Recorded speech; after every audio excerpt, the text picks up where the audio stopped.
Good morning. This is Rachel with Infused Meadows. I just did a video showing you how I make my beef bouillon powder. It's kind of a cheat, or I don't know what you want to call it. It's not a hack. It's just something that makes it a little easier for me until I work out how to make a good beef bouillon powder from home. I'm going to set these measuring spoons aside. I don't need them just yet. Okay, we are making beef gravy mix, okay? Those of you in the U.S., you can go to any store and buy this. But if you make it yourself, you got less stuff in it, okay? You know exactly what's in it and you control it. We're going to start with 3 cups of plain or all-purpose flour. So 1. Sorry, when I see a huge air pocket on the side from where I tip, I gotta try to work that in, or else I'm not getting what I want. Alright. Put that there. Put my lid on. 3 cups, plain or all-purpose flour. Now, like I said, I've done a video showing you how I did this beef bouillon this morning. Actually, 1 second. Let me grab a spoon.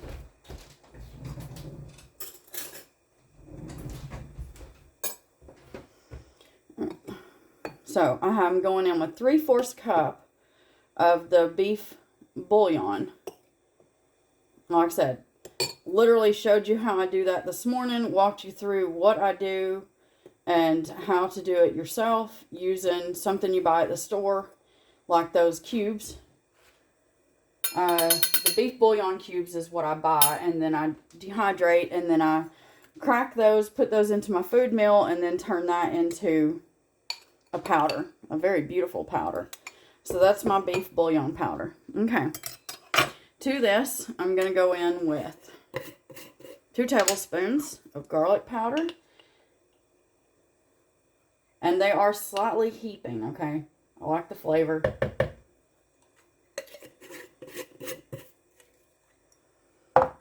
1 tablespoon of black pepper.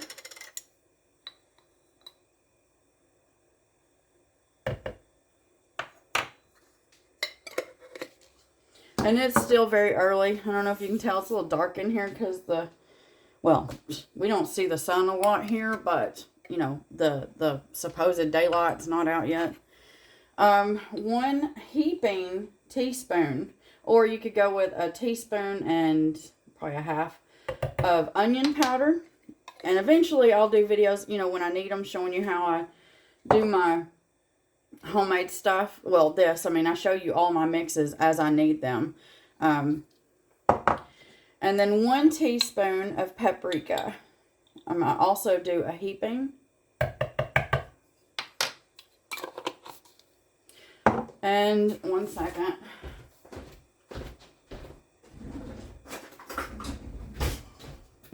You're going to whisk this up. I forgot my whisk.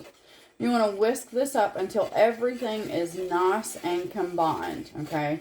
Don't skip this part, or else your seasonings could just set at the bottom or on the top, and then you won't be happy when you go to make your brown gravy, because you won't have any flavor, or you could just end up with just a flour clump, which is even worse.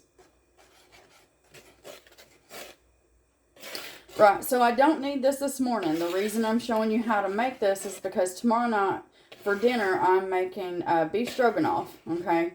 And so with beef stroganoff, the way I was raised on it, let me point that out. The same way my mom made it and the way I make it, you're going to need brown gravy mix, okay?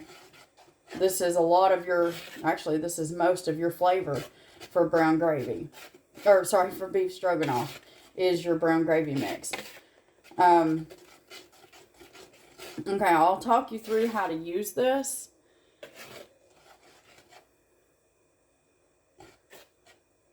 Sorry.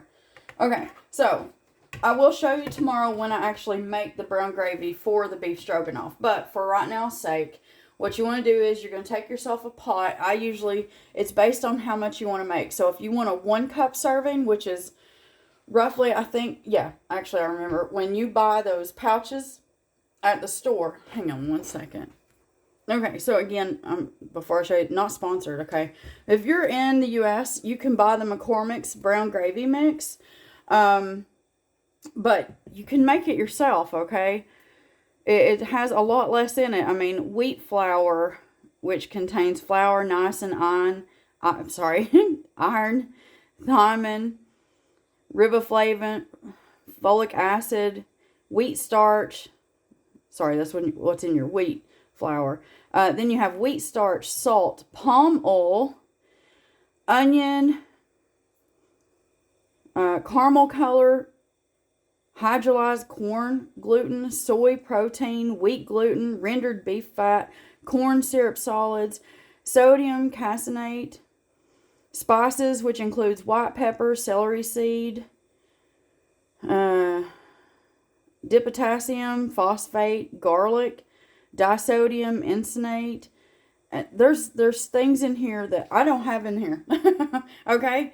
I'm not, yeah. So, anyway, I apologize. If you're in the U.S., you can buy this. But, hey, you can also make it yourself, all right?